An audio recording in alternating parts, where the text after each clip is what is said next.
Alright, folks, welcome back. Let's talk about Magic the Gathering. Unironically, one of my favorite games of all time, specifically the Commander format. So today, I want to talk about one of my most serious Commander decks, Ms. Bumbleflower. Whenever you cast a spell, an opponent draws a card, which I like as a way of helping people who are behind, but you could also exchange this for goods and services. At the same time, you put a +1 counter on a creature. Could be any creature, including your opponent's creatures. This could be another political tool, but since it also grants flying, this could be a legitimate way of ending the game.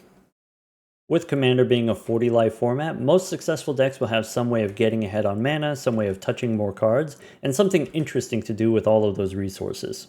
By the way, if your something interesting is just generating even more value without ever trying to close out the game, you're a bad person and you should feel bad. With Bumbleflower already providing a lot of card draw, I don't need to put any card draw in the deck. Instead, the deck has a bunch of mana, more mana than I might otherwise put in a different deck, and this mana comes from a bunch of low-cost cards. The idea is everyone's going to be drawing cards, but my deck is better suited to playing multiple spells in a turn. I have access to more mana, and overall, my spells are going to be cheaper. Another way you could break parity is by turning off the card draw for your opponent, or playing some cards which give you a reward whenever your opponents are forced to draw cards. But I built this deck to have no game changers. Instead, my plan A is to make a bunch of clones. Normally you can't copy legendary creatures because you're forced to sacrifice the extras, but Chameleon can copy Bumbleflower while retaining its own distinct name. Sakashima the Imposter does the same thing. Spark Double actually creates non-legendary copies, and the other Sakashima says we can straight up ignore the legend rule. With these out, we can add things like Phyrexian Metamorph and Clever Impersonator. These have the flexibility we could copy other permanents if we want to. Glasspool Mimic is a little bit cheaper and can sometimes be played as a land. Phantasmal Image only costs 2 mana, so if we want to, we could use it in the early game to copy some mana creature. Even without this many Bumbleflowers, Constable of the Realm says every time I cast a spell, I get to exile a permanent. Willbreaker says every time I cast a spell, I get to gain control of an opponent's creature, but removing all my opponent's stuff doesn't actually win the game yet. My favorite way of closing out the game is using the Defense Contractor to goad my opponent's creatures. The creatures I'm putting +1 counters on gain trample, and they're forced to attack, but they cannot attack me. Along the way, we can add recursion with Evolution Witness. Whenever we get +1 counters, we get stuff back from the graveyard. And we can add protection with Glenalendra Archmage. You can sacrifice this creature to counter non-creature spells, and because it has Persist, it'll come back one time with a -1 counter. Normally this allows you to counter 2 things, but if we add a +1 counter, the +1 counter and -1 counters, they delete each other. They're removed from the card, they actually reset the card, so you can keep countering more stuff. Delny is kind of cute as a retriggering effect and possible clone target. Instead of being just another Bumbleflower, it makes all of your Bumbleflowers more effective. It retriggers Willbreaker, it retriggers some other stuff. One limitation of Bumbleflower, normally you're only getting 1 +1 counter per spell. Patrolling Peacemaker and Dreamtide Whale allow you to proliferate more counters onto more creatures, and these happen on your opponent's turn without you having to do anything. We said before this deck was going to have a lot of mana. Incubation Druid and Gyre Sage turn your +1 counters into mana. Kami of Whispered Hopes and Selvala cost more, but have some additional text. The ability to turn power into mana is not super common, but we can still double up on these effects by copying them with clones or running these untapping creatures. Even if we can't untap the powerful mana generators, we can still ramp by untapping the 1 mana creatures. And for the same price, Marvin copies any of these mana abilities or any of these untapping abilities. If you haven't already figured it out, this deck is a combo deck. Spike Feeder turns +1 counters into life gain, and Lathael turns life gain back into +1 counters. For every counter removed, you get 2 life, and at the end of your turn, Lathael gives you that many new counters. This doesn't just happen on your turns, this happens at the end of everyone's turns, so by the time it goes all the way around the table, you can double 4 times. Obviously, you could just have an infinite combo with Heliod, but Lathael lets you put +1 counters on your opponent's creatures, and you can retrigger it with Delny. Alright, if this is going to be a combo deck, we need ways of getting our different pieces at the right times. Green Sun Zenith, Nature's Rhythm, and Invasion of Ikoria are ways of getting creatures out of your deck and directly onto the battlefield.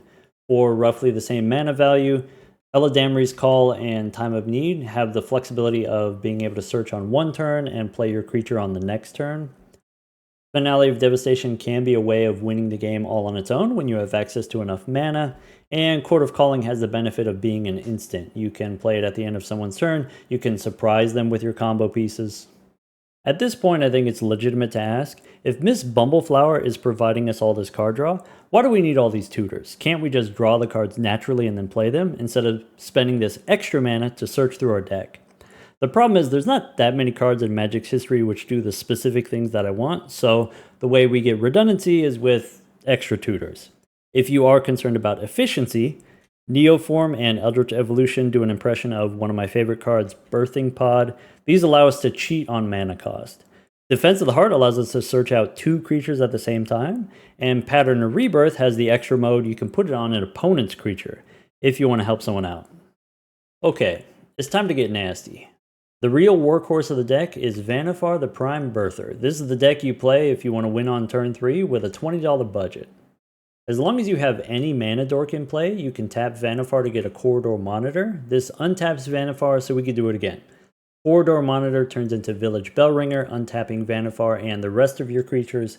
At 4 mana we have Breaching Hippocamp, and at 5 mana we have Karmic Guide, which can bring back any of these creatures, like Village Bellringer, again untapping Vannifar. Noting here, we started with 1 creature, and now we have 2. If I use Vannifar again, I can turn a 3-mana Bellringer into any 4-mana clone. If we copy the Karmic Guide, we can bring back the Bellringer, which then untaps Vannifar. And I can repeat this, pulling out all of the 4-mana clones from the deck. At any point, we can use the Karmic Guide clones to bring back the 4-mana Hippocamp instead.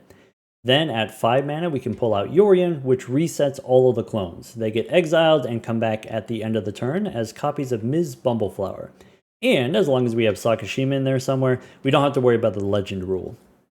Look, I'm not trying to waste anyone's time, so we could take a shortcut. If I start my turn with Vannifar in play, I end my turn with 8 Bumbleflowers.